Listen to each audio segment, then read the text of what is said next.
Boa noite a todos. Sejam bem-vindos ao sétimo webinar do CAR, as melhores publicações de 2021 em anestesia regional. Passamos a palavra ao Dr. Hugo Trindade, que irá moderar a sessão. Obrigada.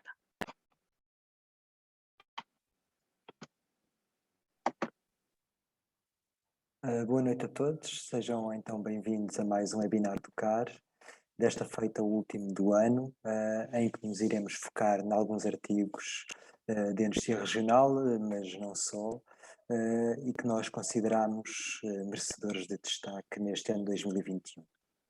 Para quem não me conhece, eu chamo-me Hugo Trindade, sou anestesista do Hospital da Luz Lisboa e ex-presidente do CAR.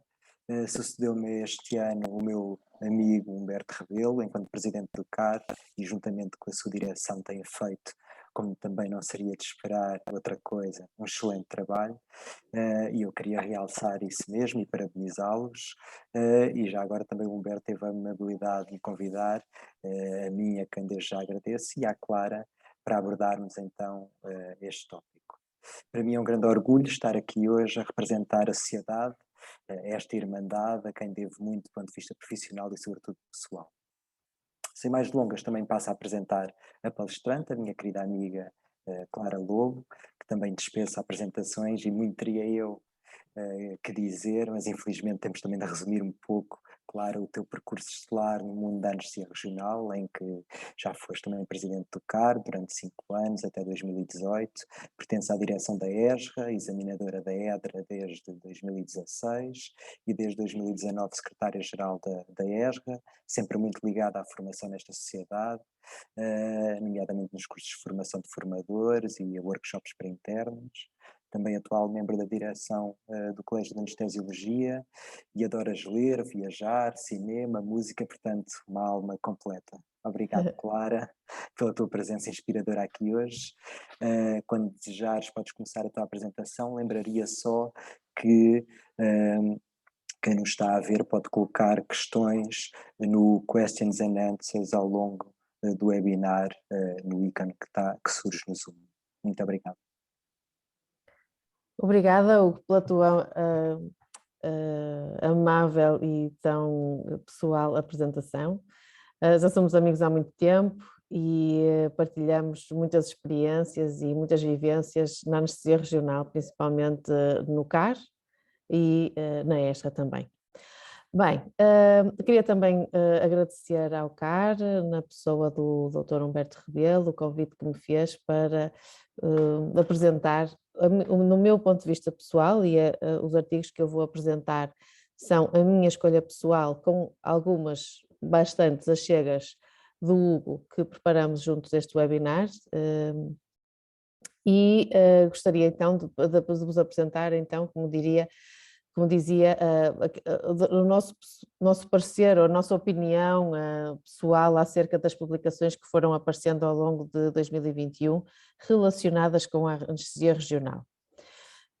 Quando eu apresento aqui o meu sem conflitos de interesse, tenho ali um asterisco, como repararam, porque alguns dos artigos eu colaborei e fiz parte do grupo de autores, portanto tenho aqui um interesse enviesado, uma opinião enviesada em partilhá-los convosco e dizer que eles merecem ser lidos. Portanto, passo aqui o meu enviesamento desses artigos. Vou começar então com o primeiro artigo que surgiu logo em janeiro de 2021, em que, liderado pelo Guy Weinberg, que é o grande guru da anestesia, de todos os estudos que têm envolvido a LAST, a Local Anesthetic Systemic Toxicity, principalmente no seu tratamento, incluindo a emulsão lipídica. Esta publicação que traz de novo é a sua apresentação em formato de diagrama de decisões e não em listagem de ações. Inclui o Propofol como uma opção para o controle das convulsões, em baixa dose, obviamente, e relembra a redução da dose de adrenalina quando comparado com o suporte avançado de vida. Portanto, apresento-vos aqui então a tabela, o diagrama de atuação que eles advogam, E daqui então tenho ainda a salientar a ajuda na orientação após o evento da toxicidade sistémica, em que eles aconselham a manter a vigilância 2 horas após a convulsão, 4 a 6 horas após um evento cardiovascular e na presença de paragem cardiorrespiratória, então aí será adequado à situação. Mas normalmente o que nós costumamos fazer é manter o doente em vigilância, no mínimo em unidade de cuidados intermédios, caso haja uma recuperação da paragem ou, no caso de não haver, depois seguirá a indicação de ou cuidados intensivos ou mesmo ECMO. Não sei se queres fazer aqui algum comentário, Hugo? Claro, sim, Clara. Olha, primeiro gostei muito que tenhas escolhido este primeiro artigo, porque acho que alguém que se auto-intitula The Lipid Guy, pelo menos no Twitter, que é talvez o melhor nome de sempre, é alguém que merece todo o nosso suporte. E realmente é verdade, eu fiz uma pequena pesquisa acerca aqui do Guy Weinberg, e a primeira vez que ele foca o LAST e o tratamento com emulsão lipídica data de 1998, na altura ainda em experiências animais, mas só 12 anos depois, em 2010, é que nós temos as primeiras guidelines da ASRA relativamente ao tratamento do LAST com emulsão lipídica. E eu tinha aqui só uma pequena história, se me permites que partilhe. Claro. Eu em 2011, quando ainda estava na Estefânia, nós adquirimos o primeiro ecógrafo e tentámos e fizemos um kit para o caso de incorrermos, e porque tínhamos já um espírito bem incutido em anestesia regional, para o caso de termos um LAST, termos já o nosso kitzinho pronto, mas como o intralipid era em off-label, seria em uso off-label para crianças e face à escassez de casos e evidência científica que suportava, não conseguimos obter autorização para ter o kit com intralipid e tivemos, basicamente, entre aspas, de surrupiar e de fazer um kit com o fármaco escondido. Há bom português. Bom português. Nunca o utilizámos, não sei se alguma vez tu tiveste algum fenómeno de LAST e queiras rapidamente assim contar. Eu, felizmente, não tive nenhum fenómeno de LAST com instabilidade cardiovascular, nem paragem cardiorrespiratória. Já tive 2 ou 3 casos de intoxicidade, de excitação do sistema nervoso central, com alucinações, com alguma agitação, aquela sensação de gosto metálico e de parestesias periorais tive. Infelizmente, felizmente, foram casos simples, mas na altura que eles surgiram ainda não havia a solução da administração da solução intralipídica. O que nós fazíamos na altura era uma benzodiazepina ou o tiopental, 25 mg, uma dose muito baixa, e de facto eu utilizei o tiopental e de facto funcionava muito bem. Com uma dose de 25 mg consegui resolver os sintomas neurológicos com facilidade, sem depressão respiratória, nem nada disso.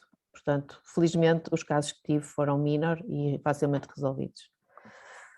Vamos passar ao seguinte? Sim, claro. Então, este que é também sugerido por ti, Hugo, no fundo é um artigo redigido por um grupo de autores com grande tradição em anestesia regional, liderado pelo André Bozart, que também é um homem muito famoso, e caso não saibam, ele fez parte do grupo de médicos que fez que deu apoio na guerra do ultramar em Angola.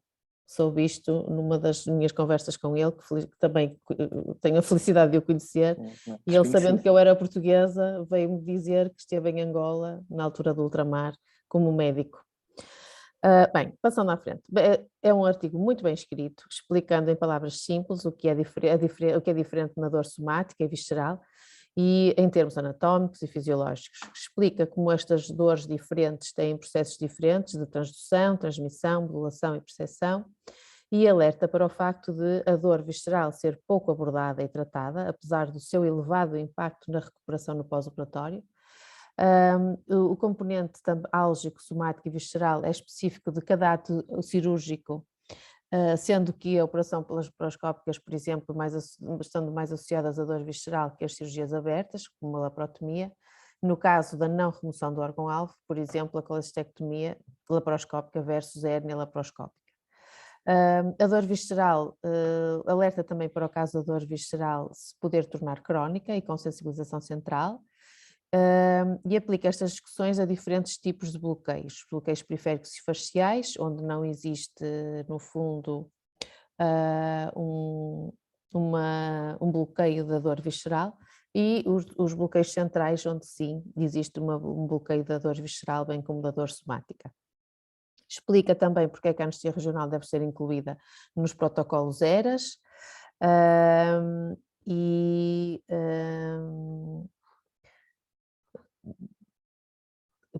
modo a evitar e a reduzir o uso de opioides e a mitigar os seus efeitos laterais.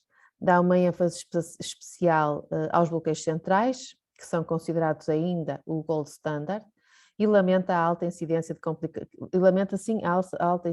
de complicações e taxas de insucessos associados aos bloqueios centrais. E apresenta algumas terapêuticas vanguardistas, como, por exemplo, a utilização do intralipídio para tratar a hipotensão associada à epidural, o uso de catéteres epidurais neuroestimuláveis para que haja comprovação da sua colocação correta a nível do espaço epidural e ao nível do espaço que nós pretendemos.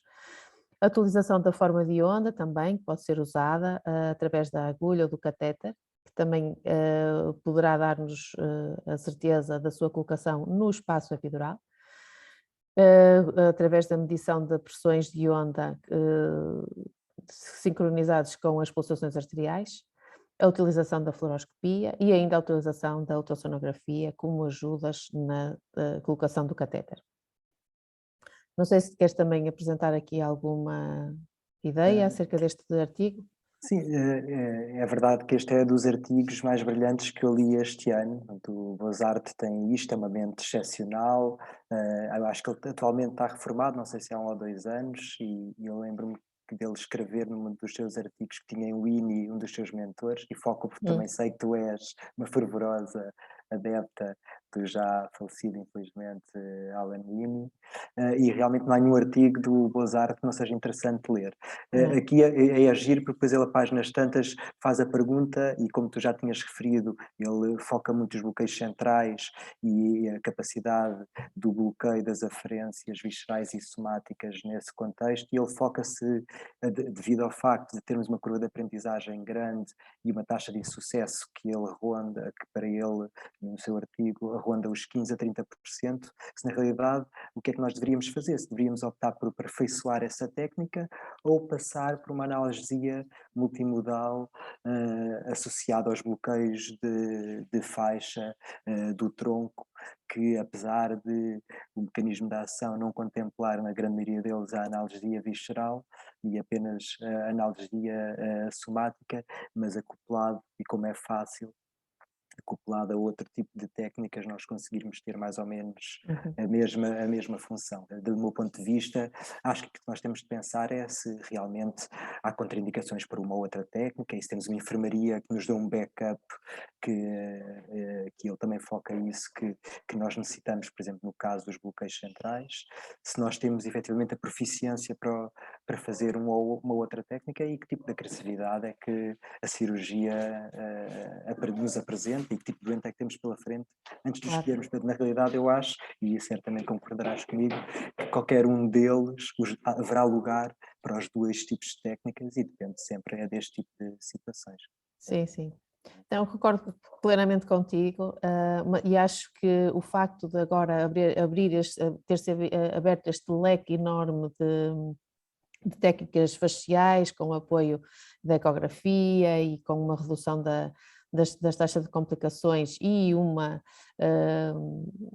curva de aprendizagem relativamente mais simples, com uma diminuição em que as complicações não serão assim tão graves como aquelas que acontecem com a epidural, veio, não é, levar à preferência destas técnicas. Contudo, a epidural ainda é o gold standard.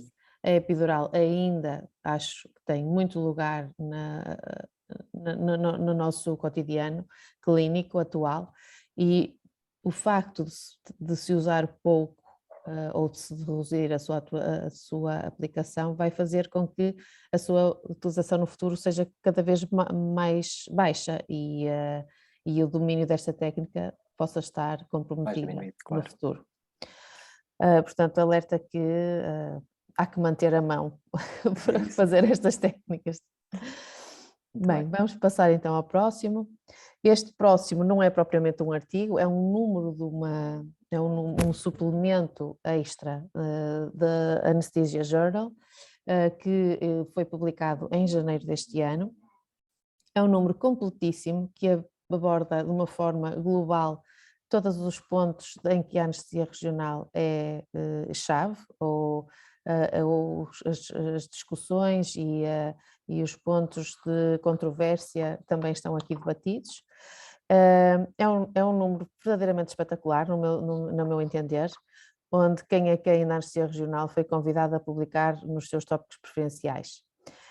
Apresento-vos aqui o editorial com uma linha de tempo, onde se apresentam os acontecimentos-chave na anestesia regional, desde a sessão de Morton no Massachusetts General Hospital em 1846 até uma estimativa de 2050, prevendo um grande número no acesso dos doentes a estas técnicas. De facto, estas técnicas são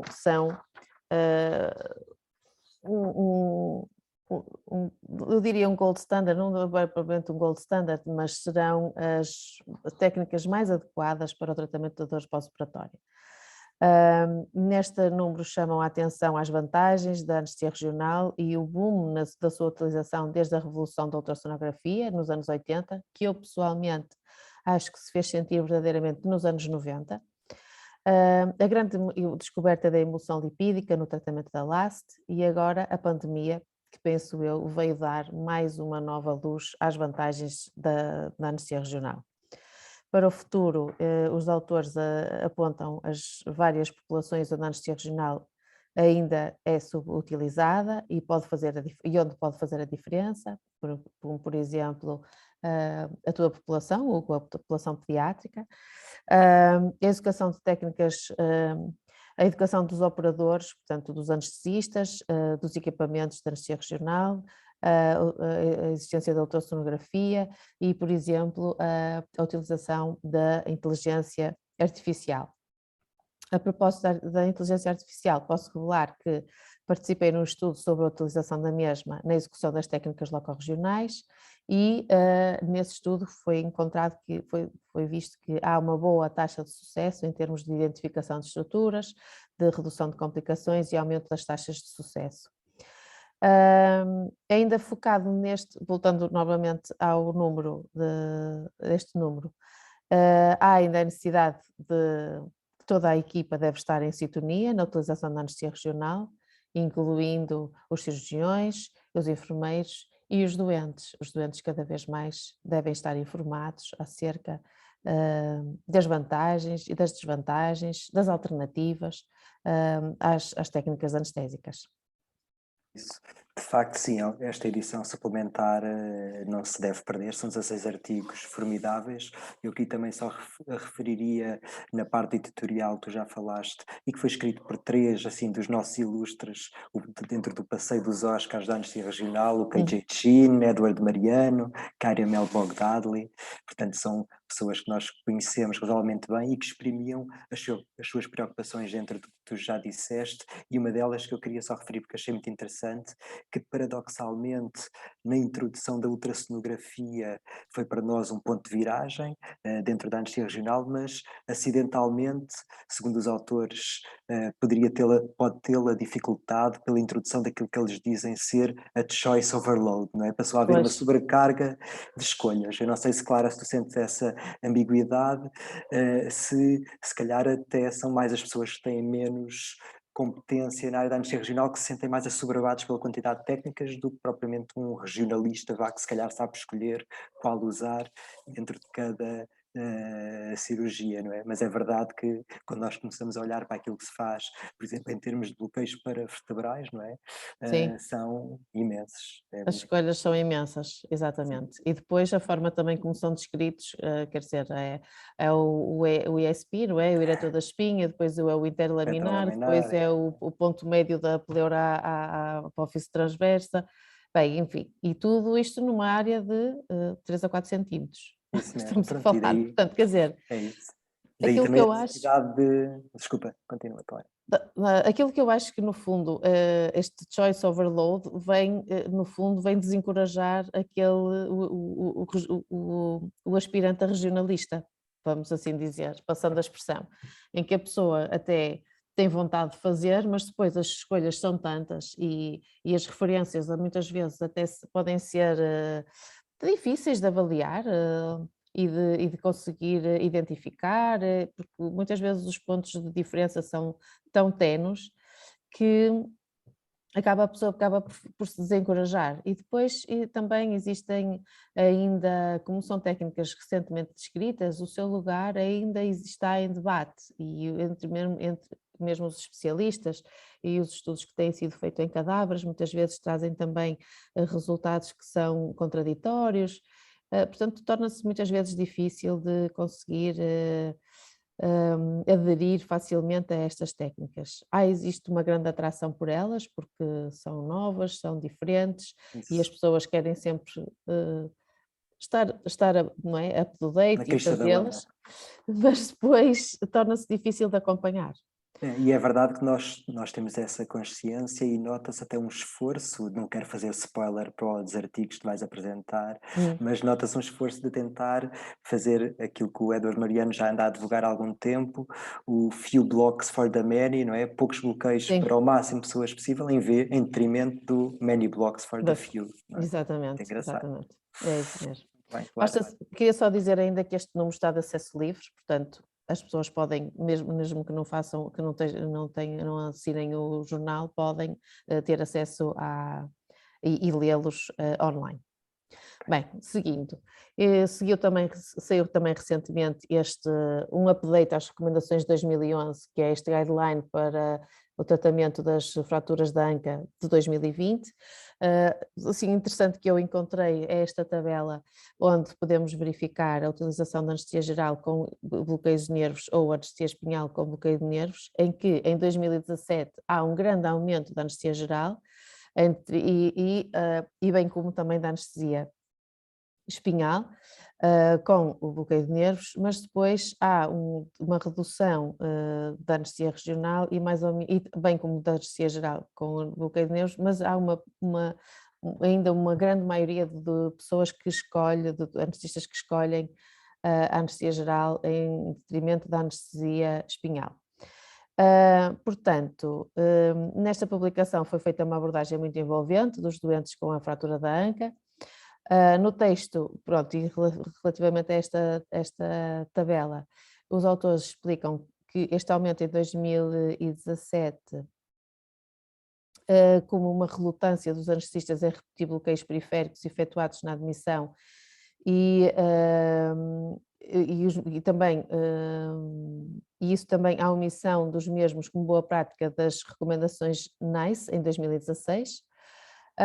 A acrescentar estes motivos, eu penso que também pode ter havido um aumento deste número porque também há um grande aumento de doentes sob efeito de anticoagulantes orais. E os anticoagulantes orais, como todos sabemos, é uma contraindicação ao bloqueio subaracnoideu. Portanto, isto poderá ter também levado à preferência da anestesia geral. Pronto, neste artigo também há referência que não existem diferenças entre preferir o bloqueio subaracnoideu ou a anestesia geral. O que para eles parece ser o principal obstáculo a ao sucesso dos cuidados anestésicos é a presença da hipotensão e de dor, bem como outras alterações. Para eles, e eu fixei esta frase escrita no artigo é: a careful delivery of anesthesia may be of greater importance than the type of anesthesia delivery. Portanto, os cuidados anestésicos podem ser muito mais importantes do que o tipo de anestesia efetuada. Portanto, como recomendações, no fundo, eles, e aqui o que é de novidade, eles preconizam a utilização de bloqueio de nervos periféricos como analgesia por rotina, na emergência intra e pós-operatório. Advogam também a utilização de bloqueios para o posicionamento dos doentes antes de fazer o bloqueio subaracnoideu. E devem ser usados como rotina, como disse. Preferem-se a utilização de altos volumes e baixas concentrações, no sentido de ter uma boa analgesia, mas não prejudicar a mobilidade dos doentes, que é altamente preconizada ou preferida nestas recomendações. Eles também alertam ao facto de 20% do risco de complicações cardiorrespiratórias se houver a utilização de cimento, 2% dessas complicações serão severas e 0,5% terão como uma das apresentações da paragem cardiorrespiratória. Promovem as autoauditorias internas, promovem a avaliação de risco com a utilização de vários scores que estão ali descritos, e também promovem a informação aos doentes. Eu gostaria, além de complementar este artigo com 2 artigos, porque fala-se muito do PENG. Não sei se tu, bem, tu fazes mais anestesia pediátrica, portanto não tens assim. Sim, mas grande... por acaso esse era, ainda bem que focas o PENG, porque era, e eu faço muita anestesia pediátrica, fraturas da anca não é comigo, mas de facto em 2018 o Philippe Peng fala e escreve um artigo sobre o seu bloqueio para a fratura da anca, e depois aqui não o vemos a vingar, não é? Também provavelmente não temos ainda estudos suficientes, prospectivos e randomizados que nos permitam dar alguma evidência, mas eu gostava mais de avaliar era a tua experiência, se fazes ou em que circunstâncias ou não neste caso. Bem, olha, eu antes de falar da minha experiência pessoal, gostaria de partilhar com vocês que, apesar de aqui no artigo eles referenciarem que não existem artigos a comparar o bloqueio PENG com o nervo femoral ou com o bloqueio da faixa ilíaca, recentemente foram publicados. Portanto, nós vivemos num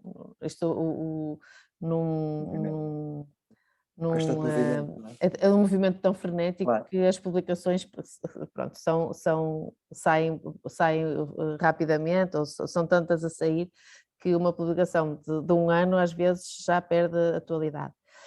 No fundo, existem 2 estudos e se quiserem saber mais um bocadinho, podem consultar o site da ESRA, onde na nossa newsletter de dezembro de 2021 convidamos o Philippe Peng a fazer uma apresentação sobre o seu jornal club, e ele fala sobre o PENG Block e fala sobre as recentes publicações que foram feitas na comparação do PENG com outro tipo de técnicas, nomeadamente o bloqueio do nervo femoral, em que existe um melhor perfil de scores de dor para o PENG e uma diminuição do bloqueio motor associado aos bloqueios, comparado com o bloqueio do nervo femoral, e existe um outro que compara o PENG em relação ao bloqueio da faixa ilíaca para o posicionamento de doentes com fratura da anca, para posicionamento para bloqueio subaracnoideu, em que existe também um melhor perfil para o bloqueio PENG. O problema do bloqueio PENG, entre aspas, será que foi desenhado ou foi, no fundo, descrito para cobrir os ramos articulares e não incluir os ramos cutâneos. Mas existem outras formas de podermos obviar, portanto, associando outros bloqueios, como, por exemplo, o bloqueio lateral da coxa, que permite cobrir parte da incisão nas cirurgias da anca. Nas cirurgias da anca. Portanto, pessoalmente, o que é que eu costumo fazer? Para prótese total da anca, eu costumo associar o bloqueio PENG e o lateral cutâneo da coxa, à anestesia. Estes bloqueios não dá para fazer anestesia, dá sempre para dar analgesia, ou podemos utilizá-los como forma de complementar a nossa técnica e, em vez de fazer um bloqueio subaracnoideu de alta dose, fazermos de mais baixa dose e permite ter maior estabilidade cardiovascular, que é também uma das coisas que este artigo foca, é desenvolverem-se, no fundo, boas práticas, no sentido de encontrar a melhor técnica para aquele doente e aquele procedimento. Portanto, pronto, aquilo que eu acho é que as pessoas não há tanto preferir anestesia geral ou anestesia regional. A anestesia regional, claro que tem as suas vantagens, mas depende muito da logística e também da própria prática do hospital em si, da pessoa e do anestesista em si. Portanto, no fundo, é o cuidado anestésico que é importante, mais do que a técnica por si. E avançava para o próximo. Sim. Então, o próximo este é um tema que a mim é muito interessante pessoalmente. É um artigo provocador que desafia os dogmas e abre caminhos para uma nova investigação sobre este bloqueio. É uma ótima leitura para quem quiser ter uma revisão anatómica e da fisiologia deste gânglio parasimpático que tanto se popularizou no tratamento da cefalia pós-punção da dura. Dá outras teorias para o efeito benéfico deste bloqueio, entre aspas, porque segundo o Samer, que é o presidente da Sociedade Americana de Anestesia Regional e é um homem altamente conhecedor e muito dedicado à dor crónica, e que então ele desafia o mecanismo de ação que todos acreditávamos que seria por um bloqueio tópico do gânglio através da aplicação de lidocaína nasal, e então ele terá outras teorias em que ele funcionará por absorção sistémica, que também é pouco provável porque a dose é relativamente baixa, a dose de lidocaína utilizada, ou um efeito placebo, que também é altamente provocador, ou então a irritação da mucosa nasal provocar uma vasoconstrição cerebral. E assim, se haver este efeito para a redução das cefaleias. Lembra que não existe uma forma de aferir que o bloqueio se estabeleceu, é difícil, né? Assim, nós acreditamos que ele se estabeleceu ao doente dizer que houve uma redução da dor, mas não temos, como nós temos, por exemplo, os bloqueios de nervos ou o bloqueio subaracnoideu epidural, em que conseguimos medir o nível sensitivo e aferir o nível de dor. Mas ele dá uma chega e uma forma de aferir este bloqueio se poderia passar por usar um biomarcador, a diminuição do fluxo sanguíneo cerebral regional ou a secura ocular, que é um dos efeitos do bloqueio parasimpático deste gânglio. Não sei se queres fazer alguma chega acerca deste artigo. Não teria muito para dizer, é lógico que isto é um artigo que dá muito que pensar, a forma como o Samer Nargis desconstrói aqui este nosso sonho de que o bloqueio do gânglio esfenopalatino dá para tudo, é tipo o novo Benuron, não é? Exato. Mas de facto é muito provocador, como tu dizes, a maneira como ele nos tira um bocadinho o nosso tapete do chão. Exatamente. Aqui a única coisa que eu não sei se tu te recordas, Clara, não sei se tu vias o Project Runaway e o Team, que era o Project Runaway, que fazia-se era um reality show em que se fazia um desfile de moda e havia um senhor que ajudava os aspirantes a estilistas e quando as coisas corriam mal ele dizia esta frase: make it work. Portanto, faz isto acontecer. E o que é facto é que, imbuídos no nosso desconhecimento aqui deste bloqueio, a grande maioria das vezes ele corre bem e funciona, não é? Não precisamos também muitas vezes de explorar muito o desconhecido. É lógico que é bom em termos mentais nós pensarmos, mas o que é certo é que nos parece que funciona. Tanto é que tem havido um hype realmente à volta deste bloqueio. Sim, sim. E muitas publicações de cefaleias pós-punção da dura resolvidas Isso, com recurso a este bloqueio. isso Bem, de mesmo. qualquer das maneiras, Sim, eu é para ler. utilizo E eu também. e acho que se deve utilizar antes, por exemplo, de oferecer um blood patch, porque é um bloqueio pouco Claro. invasivo, muito fácil de realizar, quase sem complicações, arrisco a dizer, e que poderá resolver facilmente uma situação um bocadinho mais complexa. Isso mesmo. Bem, e agora passo às publicações da Prospect, que para nós anestesistas em geral e em particular os anestesistas da anestesia regional e muito dedicados à dor aguda no pós-operatório, penso que temos sempre um olho neste grupo. É um grupo independente, pertencente à Sociedade Europeia de Anestesia Regional e Terapia da Dor, que se dedica a fazer uma revisão da literatura e publicação de recomendações, procedimento específicas, envolvendo anestesistas e cirurgiões. Este ano 2021 publicou 4 recomendações: a prostatectomia radical, a cirurgia espinhal complexa e a toracoscopia videoassistida e a artroplastia da anca.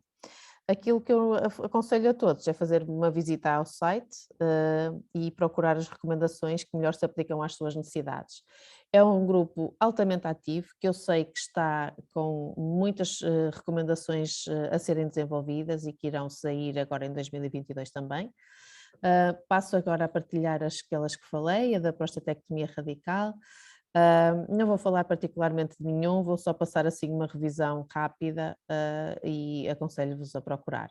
No site da Prospect vocês têm a publicação de uma forma desconstruída em que eles apresentam as recomendações para o pré, intra e pós-operatório e aquilo que não é recomendado também apresentam. Tem levado a alguma polémica porque muitas das não recomendações não quer dizer que não seja bom ou que seja contraindicado, quer dizer simplesmente que não existe evidência suficiente para apoiar ou para suportar a utilização daquela técnica.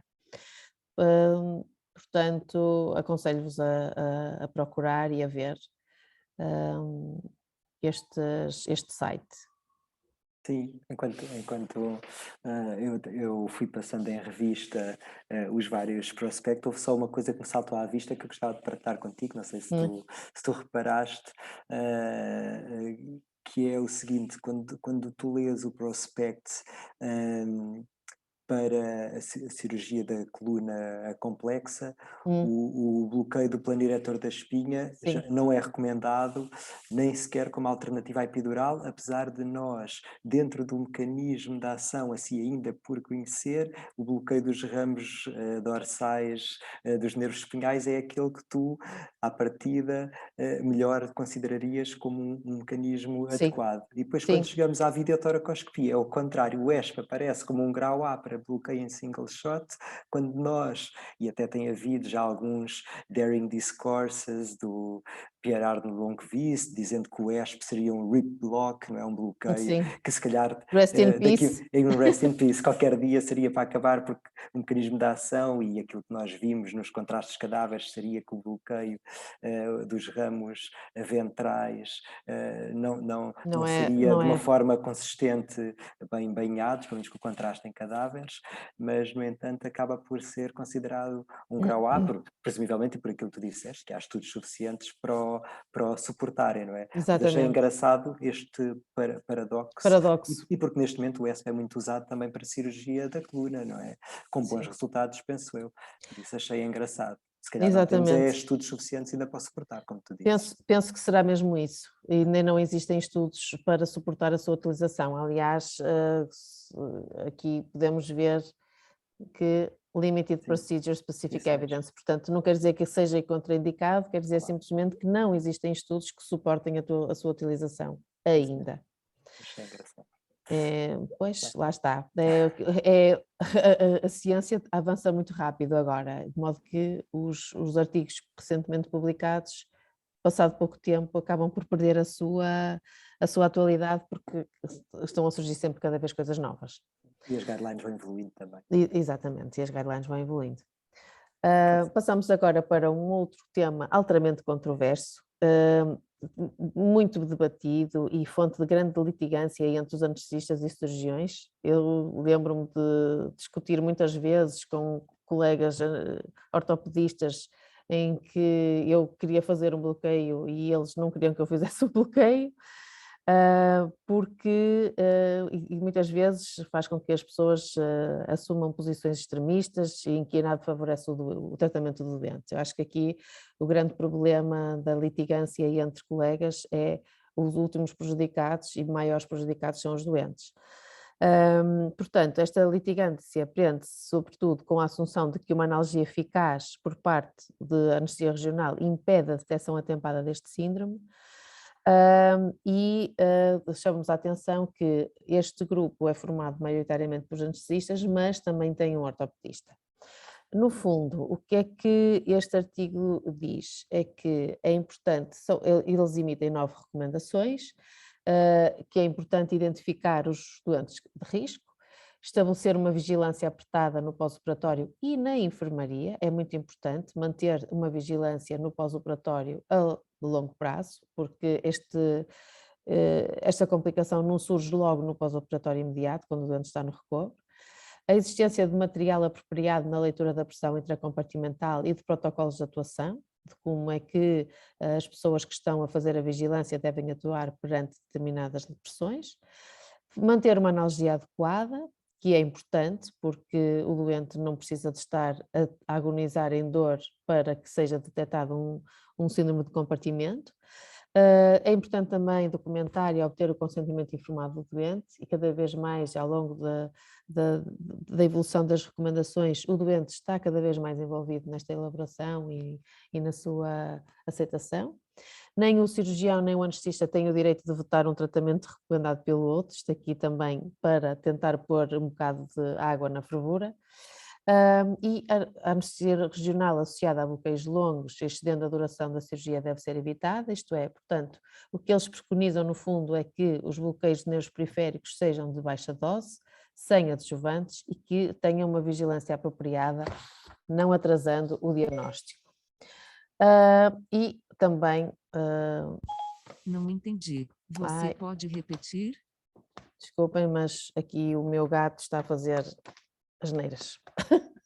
Portanto,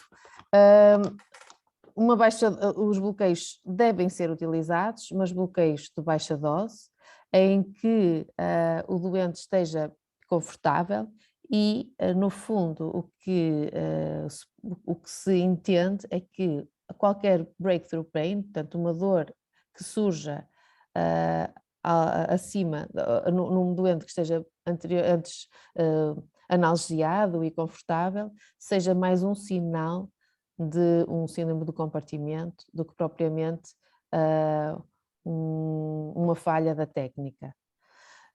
E deverá ser utilizado como um aviso, portanto, como uma forma de alertar as pessoas que estão a tratar o doente, não de ir lá achar que a técnica falhou ou de ir administrar mais dose, mas sim como um aviso para monitorizar e verificar se realmente não será uma complicação destas que está a acontecer. Não sei se queres falar sobre isto. Realmente esse é o problema. Estava a achar muito interessante o teu discurso e o que retiraste do artigo, porque realmente o que tu dizes, esse breakthrough pain, é aquilo que nós mais devemos ter atenção nestes casos específicos. Eu digo isto só porque há uma altura em que eles dizem que nas crianças é difícil de avaliar e é preciso ter algum cuidado em avaliar este risco comportamental e a forma como eles verbalizam, porque às vezes é difícil eles conseguirem exprimir o que é. Mas eu já tive um ou dois casos de eventual síndrome comportamental em que acabámos por ter de ir ao BOP, porque na altura não o sabíamos e só depois conseguimos detectá-lo, em que essa foi a experiência, uma criança com um choro inconsolável, quando nós já tínhamos previamente à cabeça uma anestesia regional feita, com uma eficaz comunicação entre o cirurgião e o anestesista, em vez de acharmos que o tratamento para a dor é mais analgesia, neste caso o tratamento para a dor foi investigar o porquê de lhe estar a doer quando não deveria, tal não deveria acontecer. Olha, eu posso partilhar um caso também muito interessante. Claro que isto são casos anedóticos, mas são casos que, no fundo, ajudam-nos a compreender e a perceber a importância da vigilância. Em que foi feito era um doente que tinha um bloqueio, que tinha uma fratura do tornozelo complexa e era toxicodependente. Portanto, na altura, a anestesista escolheu fazer um bloqueio de nervos periféricos associado à sedação e correu tudo muito bem durante a cirurgia e no pós-operatório, na UCPA, o doente começa a referir que tem muita dor na zona do pé, no sítio onde foi operado, mas principalmente no pé, com muita dor, em que foi assumido que seria não é, a tal toxicodependência e que eles depois têm a dor, aquele síndrome de privação e aquela agitação e pronto, e que são muito queixosos, muito apelativos. Pronto, e então quem estava no recobro foi dando analgesia, foi dando morfina, mas a dor não havia maneira de passar, até que chamaram o anestesista da sala e verificou-se que havia uma dor isquémica, portanto o pé estava pálido, frio, que não é costume num membro que está bloqueado, e verificaram que tinha havido uma secção da artéria poplítea, da artéria tibial, portanto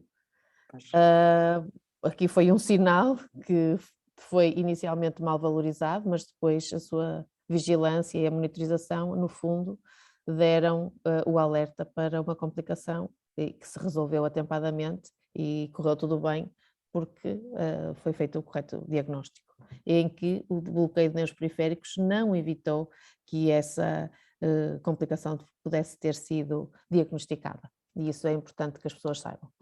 Muito bem. Sim, apenas aqui um pequenino à parte. Podes já passar se quiseres. Há um artigo do Bozart que vai surgir em janeiro de 2022 no Regional Anesthesia and Pain Medicine, que foca a relação entre a dor isquémica e a dor visceral no bloqueio da artéria femoral. Não vou desenvolver muito, em que é um artigo que já se pode ler em head of print, mas é que ele refere que os bloqueios nervos periféricos não mascaram a dor isquémica porque a dor se desenvolve pela redução do pH e tem a ver com os canais de sódio específicos que são sensíveis ao ácido e que são comparáveis à inflamação intestinal. É muito interessante e vale a pena ver. Mas isso será os melhores dos 2022, não é? Pronto, já será para o ano. É isso, também.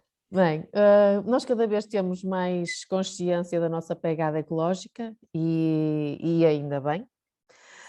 Portanto, trouxe este artigo também aconselhado por ti e também como um lembrete da nossa contribuição que podemos dar na redução da nossa pegada ecológica. Se cada um fizer um bocadinho, no final poderá significar uma contribuição com maior expressão. Portanto, no fundo, aqui que nós podemos ver, houve uma comparação entre os 3 tipos diferentes de anestesia, comparando a anestesia geral, a anestesia espinhal e a anestesia geral mais espinhal, uma anestesia combinada, e o seu impacto ambiental. Nós, se formos a avaliar por partes o que é que está incluído ou o que é que contribui para o impacto, vemos que a maior parte grande parte se deve aos equipamentos reutilizáveis, aos equipamentos de uso único e aos aquecedores. Vocês podem ver que 25%, cerca de 50% é relacionado com equipamento reutilizável ou de uso único. Não será propriamente a técnica em si, mas será o equipamento que nós utilizamos para a sua execução. E daí, no fundo, há a diminuição, ou comparando estes dois tipos de anestesia com anestesia geral, há uma diminuição da pegada ambiental associada à anestesia geral. No fundo, isto será um alerta para nós utilizarmos o menos possível de itens de uso único e também em termos de equipamentos, os aquecedores em termos da utilização de eletricidade também são importantes, estão a ver que é cerca de 20%. O oxigênio também em alto fluxo também, na anestesia espinhal. Portanto, tudo são dicas tudo para somando, não é? nós, tudo Vai tudo, somado. é isso, e vai tudo somando, e nós que sempre ouvimos falar muito do 10 fluorano, os gases para aqui e para lá, não é? E acabamos por perceber que existe tanta outra coisa, que há algumas, se calhar, até mais importantes que nós vamos estar alerta. E Exatamente. é engraçado, e eu acho que à medida que o tempo vai passando, vamos ganhando esta consciência que é possível pensar no melhor para o doente, mas também no melhor para o ambiente. E deixo aqui esta mini poesia. Exatamente, muito bem. É Dá um engraçado. ótimo slogan. É isso mesmo, vai ter de ser possível pensar um bocadinho das duas coisas. Exatamente, exatamente. Bem, e já vamos, não sei, já estamos já estamos longos. Vamos Bem, ultrapassar. então eu vou passar um bocadinho mais rápido. Este é um artigo muito caro para mim, pronto, porque fiz parte do grupo de estudo. No fundo, havia esta necessidade, havia esta consciência que era preciso uniformizar a nomenclatura, porque a heterogeneidade da maneira como as pessoas apresentavam os bloqueios e descreviam os bloqueios tornava muito difícil a comparação e a educação, a formação, a comparação entre eles, o desenvolvimento de estudos randomizados, e no fundo isto será um ponto de partida para, a partir de agora, com esta uniformidade, podermos falar a mesma linguagem, uma linguagem compreensível para toda a gente. No fundo foi feito este estudo foi feito para os bloqueios da parede abdominal, para espinhal e torácica. Está a ser preparado um outro para os bloqueios de membros periféricos, portanto que ainda não começamos, mas já há diligências nesse sentido. Eu acho que é um bloqueio, acho que é um artigo muito interessante. Passo mais uma vez o viés para se compreender e, no fundo, para quem quiser publicar ou quem quiser desenvolver estudos, quem estiver dedicado à educação, poder também falar na mesma linguagem a nível internacional. Todos temos a ganhar com isto e, portanto, deixo ficar aqui como uma leitura importante para fazer. Claro, eu não tenho viés nenhum porque não participei no estudo e devo dizer que é dos artigos mais importantes deste ano que saiu. Todos nós desejávamos fervorosamente esta consenso, esta convergência de nomenclaturas, e foi de louvar esse esforço intercontinental, não é? Intersociedades e interpares para o conseguir ter. Eu recordo-me de ver muita controvérsia, quer no Regional Anesthesia and Pain Medicine, no nosso jornal da ASRA-ESRA, e bate-bocas no Twitter sobre os diversos tipos de bloqueios paravertebrais e nomenclatura, até do canal dos adutores, não é? Que provavelmente depois, quando for a altura dos membros, há de lá chegar também. Eu acho que esse é o mais controverso. Esse vai ser muito controverso também, e eu até tinha uma curiosidade, mas esta é apenas uma curiosidade minha, claro, se houve assim debates acesos durante este arranjar de nomenclaturas, ou se foi tudo assim muito pacífico e linear. Lembras-te assim alguma história? Foi muito pacífico, foi muito pacífico. Acho que todos estávamos tão motivados para isto que o consenso foi mais que natural. Foram basicamente 3 fases, em que as 2 primeiras etapas eram discussões, entre aspas, ou no fundo era a documentação da opinião de cada um por via de e-mail, em que num Excel desenvolvido pelo Comitê Executivo deste estudo, fez e dividiu em 2 partes, em que havia a nomenclatura do bloqueio e o bloqueio associado à anatomia. E então, foi a partir daí, havia os consensos, portanto, em que onde havia um acordo superior a 75% era tácito que era aceite, se um acordo fosse inferior a 50% era rejeitado, e havia discussão entre aquelas respostas ou aqueles bloqueios que estavam entre os 74% e os 51%. Portanto, depois, esses então é que seriam debatidos. E nós encontramos, depois na terceira etapa é que houve realmente uma conferência por Zoom, em que foram revistos os pontos de discussão, um a um, e foi votado um a um. Antes da votação, claro que havia discussão e os consensos, mas não houve assim, sei lá, não houve discussões acaloradas, nem zangas, nem nada dessas coisas, foi tudo muito, muito soft, muito pacífico, porque, como te digo, estávamos todos muito empenhados e muito dedicados, portanto, as pessoas apresentavam os seus argumentos quando estávamos em desacordo, mas foi muito pacífico. Eu penso que o ponto-chave para chegarmos a um bom porto nestas recomendações foi definir que o ponto principal de descrição ou de definição do bloqueio seria onde estaria a ponta da agulha e não propriamente o caminho da agulha. Porque depois, se fores ver muitas das descrições que têm sido feitas dos bloqueios e tudo, não é? O ponto final é o mesmo, mas o caminho é diferente. Então, por aí era o bloqueio A, o bloqueio B, o bloqueio C, mas no fundo a ponta da agulha andava ali muito próximo. E então, no fundo, o que quisemos foi harmonizar esta parte da anatomia dos bloqueios e a dispersão do anestésico. No fundo foi isso que se conseguiu. Muitos parabéns, então. Muito obrigada.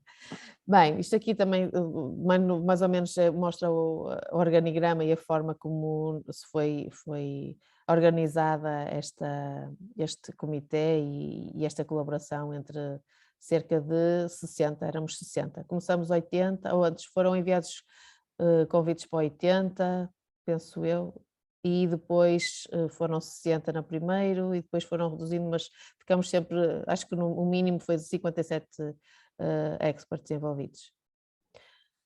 Bom, e depois eu não vou apresentar o artigo, simplesmente um artigo brilhante.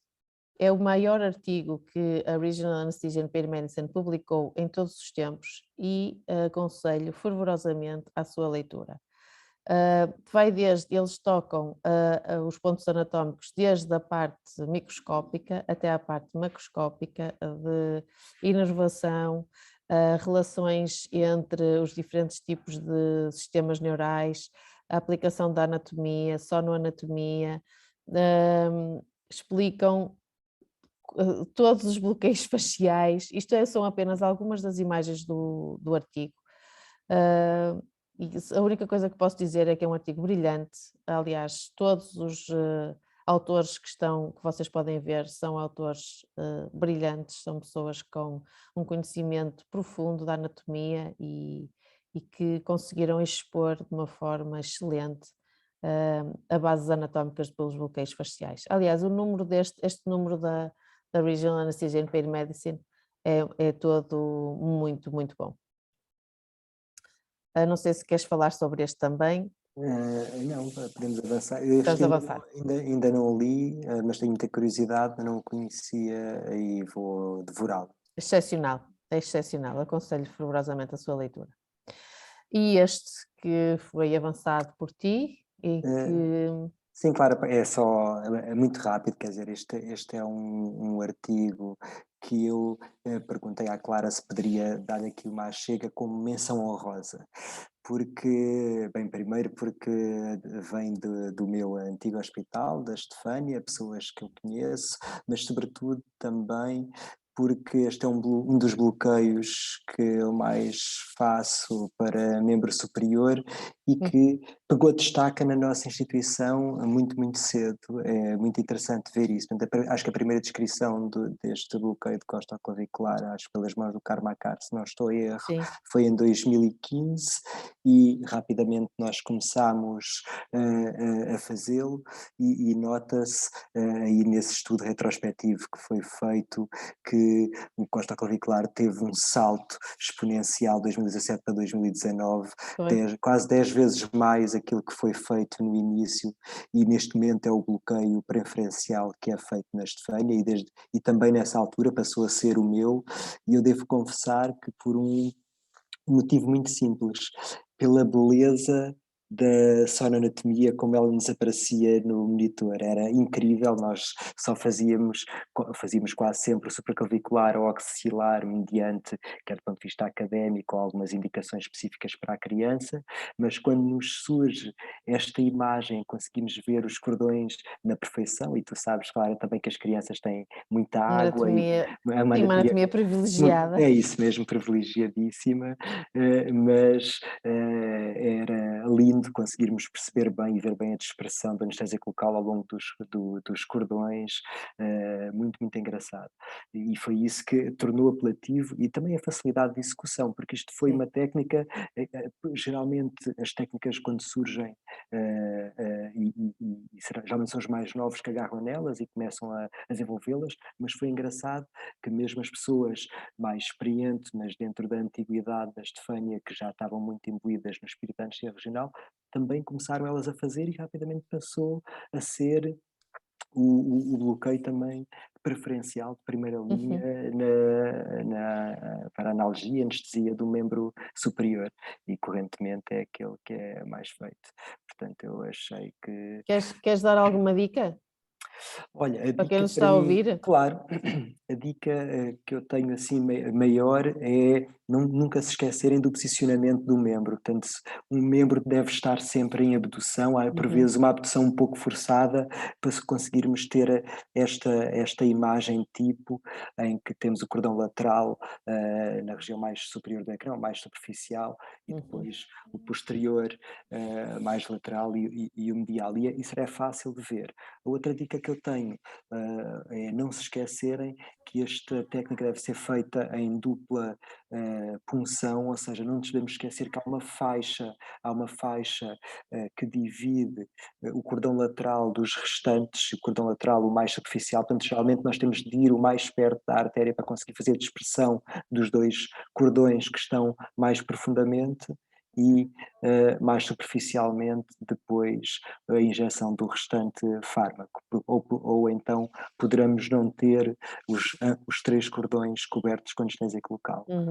Mas Eu confesso que não faço muitas vezes, mas a minha preferência vai para este bloqueio sempre que preciso de colocar catéteres. É o meu sítio preferencial. Sim, é verdade. Temos músculo para agarrar, não é? É verdade. Sim, e é uma zona limpa, de fácil acesso, superficial, e que não tem grande movimento, que no fundo desloque o catéter. Claro. É dos meus preferenciais. Bem, seguindo em frente. E então, para 2022, o que é que se prevê? Bom, este também confesso que participei como no grupo, e então é um consenso internacional para as estruturas anatómicas a serem identificadas na ecografia para a execução dos bloqueios básicos, e pronto, no fundo eles dividem em duas componentes, portanto, as estruturas que devem ser identificadas quando se está a fazer a avaliação ou aquele rastreio inicial, e depois as estruturas que devem ser identificadas quando queremos especificamente realizar o bloqueio. Acho que vai ser muito interessante este artigo, principalmente para as pessoas que estão no início da formação, que estão a aprender, que estão a educar, e no fundo uniformiza as estruturas que devem ser identificadas para cada bloqueio. Pode também ser importante para o desenvolvimento de trabalhos e de investigação. Por isso, ele já está ahead of print, já se quiserem podem consultá-lo, e acho sinceramente muito interessante, já muito bem feito. Tens alguma coisa a dizer acerca deste? Não, o único comentário que eu poderia fazer é que realmente, sim, os bloqueios básicos é aquilo que nós tínhamos falado tal spoiler que Sim. eu não queria dar. Portanto, isto é algo que já há algum tempo que estava a ser pensado, e eu fico muito contente por ver este artigo em Head of Print, porque na realidade nós precisávamos disto, dar este estímulo às pessoas que chegam e perceberem que com poucos bloqueios conseguem aferir as diferentes regiões muito importantes, anatómicas e sonoanatómicas, Exato. para quase qualquer tipo de cirurgia que nos apareça à frente. Depois, isto é para todos, não é só para os regionalistas como nós, mas que é para toda a gente. Também já está a Head of Print as novas recomendações para a abordagem da via aérea difícil da Sociedade Americana de Anestesiologia. O que eu quero dizer aqui no fundo e que eu acho que é uma nova introdução ao algoritmo, é as pessoas limitarem o número de tentativas, que eles aqui preconizam muito, limitar as tentativas, de modo a que não se estrague mais do que e que não se depois tornando inviável uma abordagem mais segura. Se me deixar só assim Sim, acrescentar, há sim, outra coisa que deixo. eu acho que é muito importante e de saudar, que foi a introdução dos infográficos. Sim, Se as pessoas depois quiserem ler, percebem mais à frente, depois, para além deste fluxograma, e os fluxogramas da ASA sempre foram muito difíceis de descortinar, não é? Para sim, quem é quer. verdade. Esse para mim é o grande problema, e é por isso que eu em pediatria pelo menos uso apenas os da DAS, do Reino Unido, da Difficult Airway Society, porque são muito mais apelativos, mas se forem ver os infográficos novos que a ASA fez nestas guidelines, já de alguma forma são mais livres e deixam-nos, dão-nos outra perspectiva, muito mais simplista desta abordagem de via aérea difícil. E isso foi para mim de congratular. Ok. Bem. Bem, passando para acho que é o último que vou apresentar, também é um projeto em colaboração entre a ESRA e a ASRA, e que eu acho que é super importante no sentido também de vir uniformizar a documentação na anestesia regional. Então, no fundo, também é um estudo Delphi de consensos, em que se apresenta quais são os estándares mínimos para a documentação na anestesia regional, que estará, eu sei que já foi aceito para publicação, mas ainda não está a Head of Print, ainda não está publicado, nem eu tenho, não é, no fundo, não posso apresentar a fotografia do cabeçalho do artigo. Outros artigos que eu acho que é importante, no fundo, aconselhar a ler, que não faz parte da anestesia regional, mas faz parte cada vez mais da nossa vida clínica e que deve fazer parte da nossa vida clínica, que é a utilização da ecografia como point of care. E, no fundo, saíram agora estas recomendações com indicações clínicas para a utilização do POCUS na nossa... Na utilização do POCUS, mas, no fundo, a educação e a formação e treino nos anestesistas regionais e anestesistas da dor.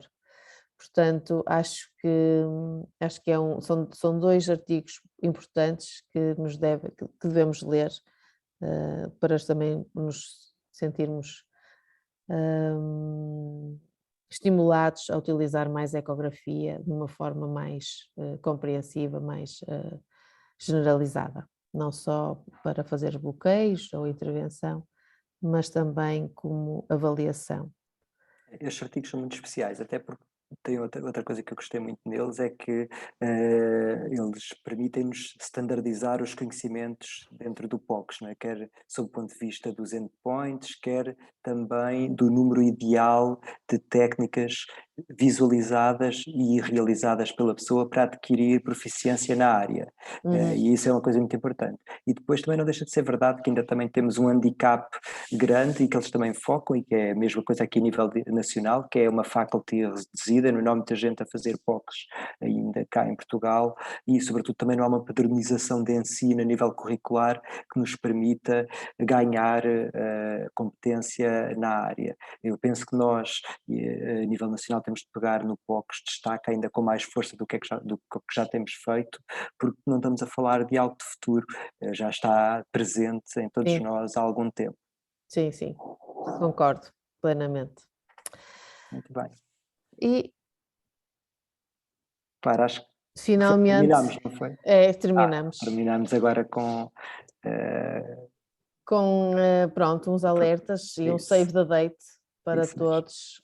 Quem quiser participar no Congresso Anual do CAR, que vai ser realizado em 29 a 30 de abril. O local inicialmente será o Porto, mas ainda está em aberto, portanto guardem a data, mas o local ainda está em discussão. Se quiserem ir à Grécia em junho, também são bem-vindos ao Congresso Anual da ESRA, que eu espero que se realize também. O estudo do Covid veio alterar completamente a realização de eventos presenciais. E depois, no fundo, também, se quiserem continuar as vossas leituras e a vossa atualização, temos sempre o ESRA Updates, que é uma newsletter que temos dentro da Sociedade Europeia de Anestesia Regional, e também a ESRA Academy, que no fundo também é de acesso fácil aos membros, onde podem verificar todos os eventos que nós temos realizado, principalmente os webinars, a questão de livre acesso. E pronto, e terminamos. Muito bem, é sempre bom nós nos vermos, nem que seja assim por Zoom, mas é verdade que presencialmente é sempre tudo muito melhor e eu espero que qualquer um destes congressos que falaste, o nosso nacional e o europeu, que se consigam realizar para que nós nos possamos abraçar novamente com a devida distância, mas não da leve. Algum contacto físico também é bom. Também é bom, também. Muito bem, claro. Acho que nós não tivemos aqui perguntas, também já nos alongámos um pouco no tempo. Se achasses bem, se calhar nós despedíamos e agradecemos a todos os... E aqui parece que também tem aqui temos um participante novo aqui bem. atrás de mim. É a tua Amélia? Não. Este é... Não consigo ver. Muito bem. Também está aqui a aproveitar minha... Certeza, ficou muito esclarecido. Bem, ora, uma boa noite. Obrigado. Uma boa noite a todos. Boa noite Obrigada a todos que estiveram aqui a ouvir-nos. Então vá, tudo a correr bem. Muito tchau. obrigado. Adeus. Tchau, Clarina. Boas festas para todos. Igualmente. Boas festas.